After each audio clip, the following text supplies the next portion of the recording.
তিনটা প্রশ্ন একই মওজুর উপরে।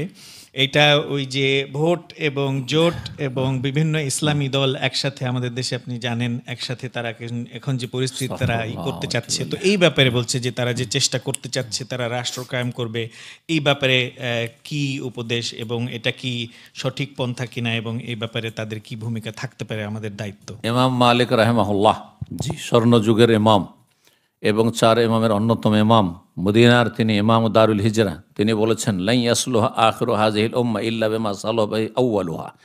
এই উম্মতের শেষ জামানা পর্যন্ত যে কোনো সমস্যার সমাধান একমাত্র সেই পথে হবে যেই পথে ইসলামের প্রথম যুগের মানুষদের সমস্যার সমাধান হয়েছে।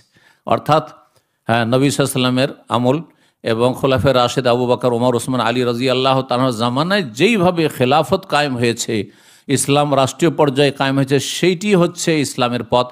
এর ভিন্ন কোনো ইসলামী পথ নেই। সুতরাং এসব পথগুলি হচ্ছে মানুষের তৈরি করা পথ, এতে কোনোদিন শান্তি ফিরবে না, অশান্তি ছাড়া কিছু হবে না।